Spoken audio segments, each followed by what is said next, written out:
سألت إسحاق بن إبراهيم. إسحاق ابن إبراهيم يختر شاء.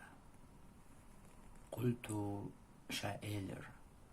قول الله تبارك وتعالى لقاء بركتي ولج الله عندش حقع ما يكون من نجوى 3 إلا هو رابعهم ولا 5 إلا هو سادسهم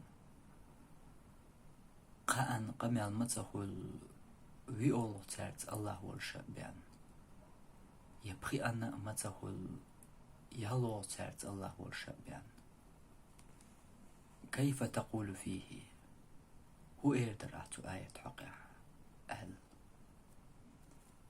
قال إسحاق جواب لر حيثما كنت هو أقرب إليك من حبل الوريد حميد جحخل شأوئي علق بخون الله عن أولياء وهو بائن من خلقه شي خلقه شاقل نشوخ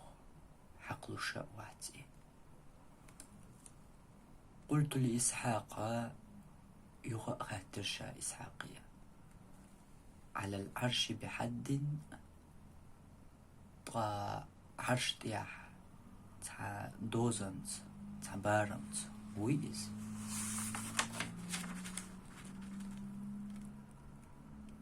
قال إسحاق جواب دلر نعم بحد ودير تان بارمت دوزنت سأل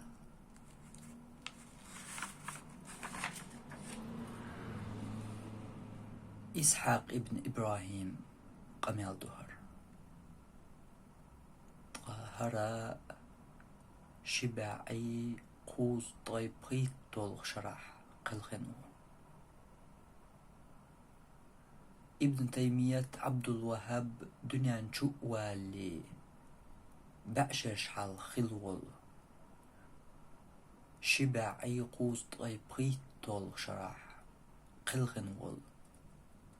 إسحاق ابن إبراهيم خلتيح وخبست الله استقلع عشت يحو بوش